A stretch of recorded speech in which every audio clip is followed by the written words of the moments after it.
Assalamu alaikum viewers. Today we have a very special guest for you people. We have Assistant Professor Dr. Arjuman Bilal with us. Assalamu alaikum. Walaikum assalam. How are you? Dr. Saab? Alhamdulillah. I'm very well too. Thank you very much. Dr. Saiba, please tell the viewers about yourself. Well, as Dr. Saab has already introduced me, I'm Dr. Arjuman Bilal. I'm heading the Department of English at Iqra University. I have quite a few long years of experience teaching nationally and internationally.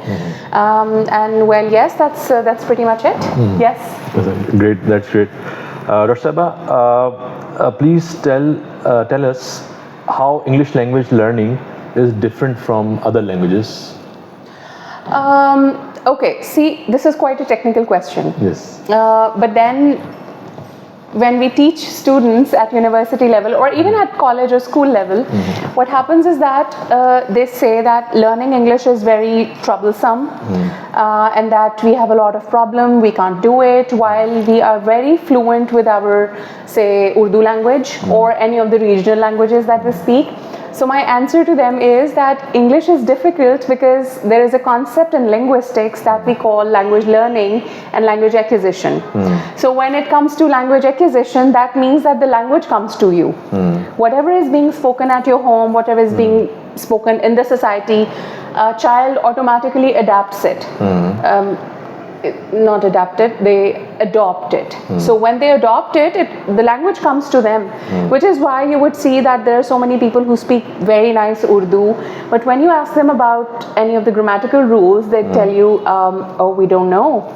And this is where the main difference between the two languages come, that when a language comes to you, and in the second case, where our students find difficulties when you have to go to the language to learn it. So acquisition is when it's happening unconsciously or subconsciously. You're not putting any much effort, but it still happens and you're very fluent with it. But when it comes to learning of English language, it is quite challenging because it's a second language. We are not native speakers. We do not find a lot of people who are very fluent in English language and they're still struggling with it. And I wouldn't say that I'm speaking English fluently, so I am like a native speaker. No, I'm not. I think I'm learning to improve myself every day. So one cannot say that we have mastered English being a non-native speaker, but well, yes, it's a long journey and it requires a lot of effort. Great. So what do you think, what is the importance of accent in English language? Okay. Again, quite a tricky question, but I would give you a linguist's perspective. So what happens is that, internationally speaking, the concept is that you should be fluent and you should have an accent, right? But when it comes to Indo-Pak subcontinent, because we were once colonized, so we are very much slaves of English language, and we think that if we are not speaking like an American or British or a Canadian or an Australian, then probably our English is not so good. Whereas there is a new emerging field that's called Pakistani English. Just like there is Chinese English, that's called Chinglish, then there is Indian English. Just like that, we have Pakistani English. So Pakistani English has an accent which is influenced by our first mother language or other regional languages. Like for example, अगर कोई बच्चा है जो कि Balochi, Sindhi, Punjabi background से आ रहे हैं, so their first language is the one that they have learned at home through the region. So that would be their first language, and their pronunciation or their vocal organs are very much accustomed to speaking in that particular language. Then it comes to Urdu, so they are also acquiring it from the language. Again, यहाँ पे note कीजिएगा, I did not say that they're learning Urdu from the society. They are acquiring language from the society. So in that case also, they learn the accent whatever the society is speaking, and it is considered correct. But when it comes to English language, I think there is a lot of undue pressure on our students to speak like Britishers or like Americans or like any of the native speakers. I think your Pakistani English is as good as any other English. So having a mother tongue influence is very much a natural phenomena, because it tells us that we are second speakers of English language. It's not our first language, and we should be proud of it. It is all right. But what I say to all my students is, whatever language you speak, you have to speak it beautifully. If you're speaking any of your regional languages, do it with respect. It has to be spoken beautifully. If you're speaking Urdu, even that has to come with correct pronunciation and flow, and your vocabulary should be nice, and your structures should be advanced. Just like that, I encourage everybody, all my students, that when you're learning a language, do it with respect. Give it respect. So try to improve your pronunciation, but as long as accent is concerned, it's almost impossible to have a native like accent unless you're bred and born in a country where native language is English. So it's all right to have an accent, but it's perfectly all right if you speak Pakistani English. Okay, very good. So this is, I think, a very good news. So you don't have to fake your accent. Oh yes. You have to be Not very at all. natural, and but Miss rightly said, you need to keep improving your English. That's right. That is much more important than the accent. Okay, Miss, the next question is, what is the importance of the different kinds of English, if we see American and the British, in learning English language? Okay, again a very good question. See, in the Indo-Pak subcontinent, the English that we follow for academic purposes or official purposes is the British English. So, but the new generation, excuse me, but the new generation, because they're very much influenced by Netflix and social media platforms, so what they do is that they try to adopt American accent. There is no problem with that, but then academically, there are some structures that are considered correct in Pakistan because they are coming from British English, and there are certain which are considered a little informal or not so academic. So now the problem is that because the students are not receiving British English, by receiving, हम जब language skills की बात करते हैं, तो there are 4 types of skills. The first one is listening, and that gives rise to your speaking. So technically, if somebody wants to speak British or American English, they have to receive it first. So the problem is that our kids are really confused that either we speak British English or Pakistan or American English. I think either is all right, as long as you speak with accuracy and fluency and you have clarity in your concept. The 7 C's of communication, if you can recall, and like it's a compulsory communication skills topic that we teach to all our students, that your British or American English is not a problem. The problem is lack of clarity in expression. So speak whatever type of English you want. It's all right as long as you can express yourself correctly. Very good. Thank you, Miss. You're welcome. Next, I would like to discuss IELTS aspirants. You see, currently, many students are looking forward to study abroad. That's right. So this is a very encouraging factor in terms of getting a better quality education. True. So in that case, we see the most of the aspirants like to go into the Commonwealth countries where the English is the major language. Yes. So what they face challenge in the different skills of the language, that is the reading, writing, listening and speaking. Usually their score is around, if you talk about the English language testing system that is widely accepted across the world. Yes. So in that kind of testing system, they usually get a score around 6. Yes. That mostly they are below average or just above average. That's right. So in both cases, they need to improve their skill set. That's right. So so most of the students think that they cannot improve the 0.5 of 1 level. So could you suggest or could you help out the students who want to improve their score in the IELTS system? Well, I think this is the most productive question that our audience will be interested in. Yes. Okay, so you see, IELTS is not a piece of cake. And well, yes, as Dr. Saab said that there are so many countries that require an IELTS or a TOEFL from you in order to get admission anywhere. So now the thing is that I would want to explain this concept through a personal example. So the thing is that people think that, like 5 years ago, people thought that because this lady is doing her PhD in linguistics and that she has taught nationally and internationally, and I think I had that perception about myself when it came to taking an IELTS test. And I thought that, because I have been teaching language for so long and I have been communicating with native speakers, and I watch so much of Netflix and movies, so I think I'll be all right. So I got overconfident. And I thought because my spoken is really nice and my written is nice too, so I am likely to score 7.5 or an 8 or in ideal cases, I think I aspired for an 8.5 or a 9 when it came to speaking. So I did not prepare much because I thought I was already so good.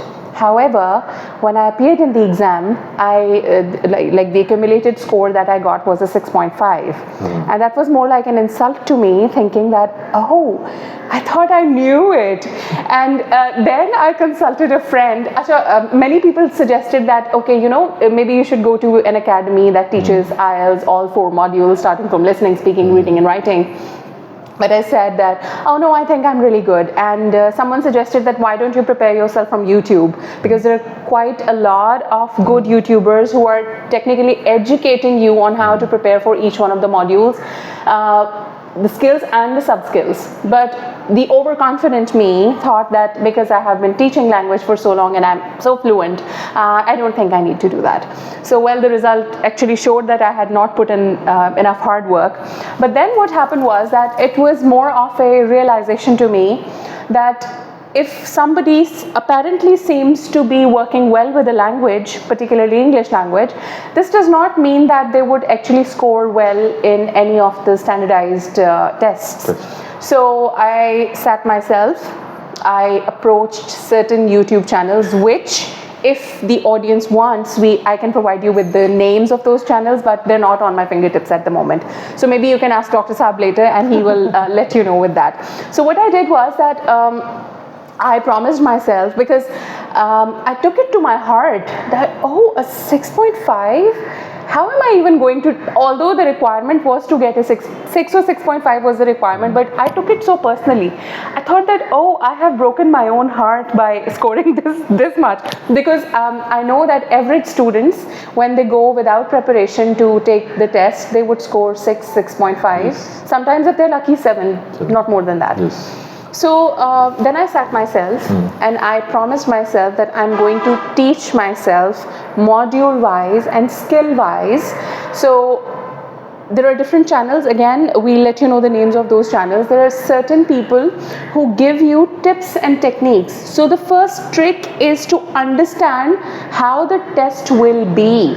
How is it going to be? Because IELTS is not about testing your language only, it's about testing your comprehension and your intelligence in a particular language also. Yes. So the terms that we use in linguistics for these are linguistic competence and linguistic performance. Like for example, if you think, जैसे मुझे लगा कि अच्छा मैं तो fluently बोल लेती हूँ, so I'm linguistically competent. But when it came to performing the test, I failed myself.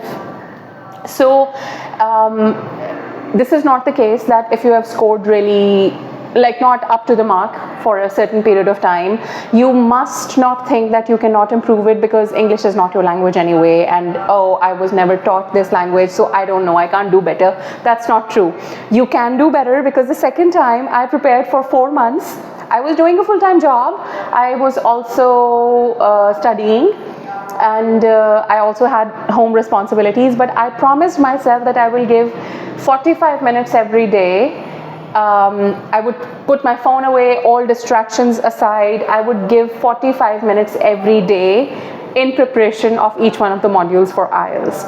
And while I was going through that procedure, I came to a realization that I was just so stupid and overconfident that I did not need to go through this process. That is not true. One has to go through the process of learning and understanding the technicalities of the test, because they would sometimes, like if you have ever taken a sample IELTS test, by the way, I would recommend taking a free sample online test for IELTS to all our viewers, because that gives you quite an idea. I did not even do that for the first time when I appeared, because I thought I was too good, but then when I went through it, I realized that, oh, okay, so you need to prepare yourself, and there are great materials out there. I would not recommend that you join any of the academies, because in my circle I know people who spend too much money to these so-called spoken English schools or IELTS preparatory schools and all, but the results were just average. So what usually happens is that these people also take materials from internet and they educate you. So why can't you do it on your own? I did it in 45 minutes a day for 4 months, and my listening score went to 9.5. MashaAllah, MashaAllah. My listening score went to 9.5, my spoken went to 8, MashaAllah. my reading was 8, and my writing was 7.5. MashaAllah, MashaAllah. So I think that was the time when I felt that, oh, now I'm proud of myself. So that meant that, well, yes, I could do it. So I also know that IELTS is really expensive, and not everybody can afford taking multiple attempts. So don't do what I did, कि मुंह उठा के चले गए और test दे दिया, और फिर जब 6.5 आया तो फिर अफसोस हुआ. So you can prepare yourselves. That is your hard-earned money that you're investing in taking an IELTS test. So do that by planning. 45 minutes a day for a few months, and it's going to change your skills of appearing in the test. So yes, this is very much doable. Great, Miss. Thank you very much. You're welcome. Miss, next my question is towards the English teachers, aspirants. So what do you think? There are many students out there who are interested in the English language teaching career in Pakistan. Yes. And then abroad sometime. So how do you like to suggest these people? Okay, see, English language teaching is quite a promising career, I would say, because English is required everywhere. Yes. You go to a school, you go to a college, you go to university, you go to any of the corporate sectors, English language teachers or trainers are always required. So, well, yes, it's quite lucrative, number one. However, if one is looking forward to making good money out of this, then they have to do certain certifications. Also, well, in Pakistan as well, if you're competent, that is, then you're doing very well as an English language instructor. But then with the mushroom growth of private universities in Pakistan, there is an observation that I have made over the last few years, that there are so many universities producing students in the field of, say, for example, BS English or Masters in English, or whatever आप उसको कहना चाहें. But if a university is producing, say, 150 to 200 students every semester, there are universities in Pakistan that are doing that. Yes. So if they're doing that, then imagine the quality. Yes. Right? So, which is why there is a lot of, I would say, there is a dearth of good English language instructors in Pakistan. So first you need to be passionate about it. Not everybody can become an English language teacher. You have to have the passion for it, because language teaching is a back-breaking task. And there are students coming to you and talking to you in the regional language. For example अगर कोई interior सन से आ रहा है, interior Balochistan से हमारे पास बच्चे आते हैं, तो उनको बिल्कुल भी अंडरस्टैंडिंग नहीं होती है. So one has to have that amount of patience, because these kids would actually require so much of outside the classroom time from you, and you have to feel responsible that you have to change this person's language from, say, level 1 to level 5, and if you're not passionate about it, you would think that it's a lot of extra work and you're not responsible to do it, and then you won't be able to do it. Hence you won't be able to feel accomplishment out of it. Number one. Number two, if somebody somebody wants to become an international language instructor, then Middle East and Saudi Arabia are the best places to go. But that also requires some international certifications. I can name a few if you want. There is one that is CELTA. That's the Certificate of English Language Teaching Association from Cambridge. It is offered in Karachi as well. It's very expensive. But when somebody asks me, say for example a BS English student asks me that we want to become an English language instructor and we want to go abroad like how you went, we want to do what you did. So I tell them that I had to chip in money to do these international certifications for over a very long period of time, because I come from a middle class family background, like all of us are working class. So I did not have my father supporting everything that I wanted to do. So I had to work hard, but all these years I chipped in a certain amount and I made sure that when the time comes, I will do this certification. So it's called CELTA, CELTA. This is level 1, and another one is DELTA. That's the Diploma of English Language Teaching Association. So these two certifications and diplomas, if you have these, you are a golden bird in the Middle East, right? Even in Pakistan as well, although not a lot of people know about CELTA and DELTA in Pakistan, but if they do it, English language giants would know that if they have done it, that means that they are something. So and it's not only that it's just a certification, it actually polishes you as an English language instructor. It teaches you how to teach the 4 skills of language: vocabulary, grammar, and it teaches you a lot of classroom management techniques and how to calm yourself down when there are so many students who are struggling with language, because this is important. That if you're impatient, you can't be an English language instructor.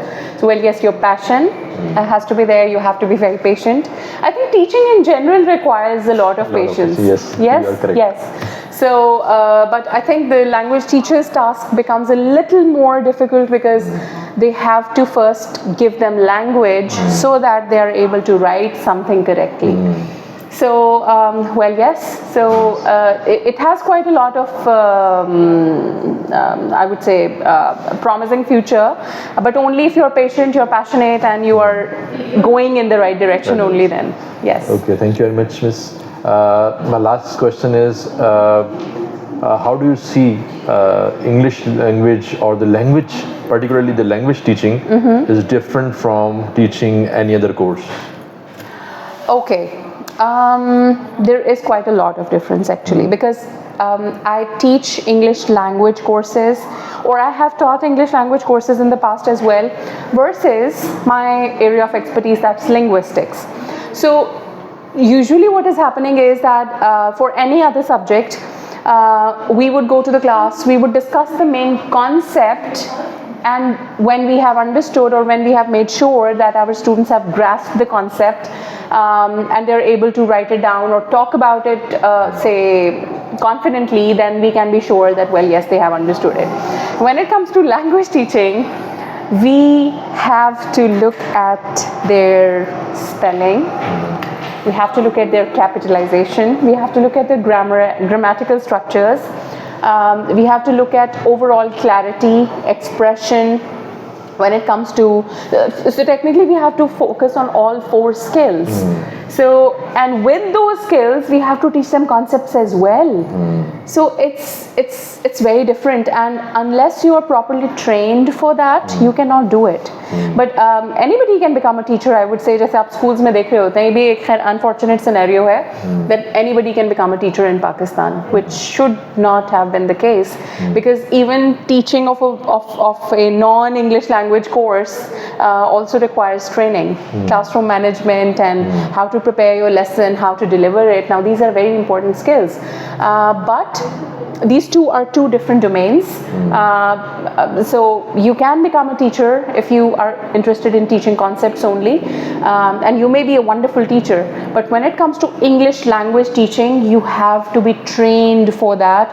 Otherwise you would be doing the same to your students, which most of the teachers are doing to you, unfortunately. You see? Yes, thank you very much, Miss. You're welcome. My the pleasure. last message which I would like to give with the discussion and my experience is, English language teaching is such a promising career, and you have so many opportunity across the world but there is a stiff competition, and you can only go through this competition by the passion, and you must allocate a very good amount of time so that you can be competent in the language teaching, and specifically English, because English language is one of the widely understood language. So it requires you to have the comparative skills to be in any industry across the world. Thank you very much again. Thank you. You're welcome. My pleasure. Thank you very much for having me.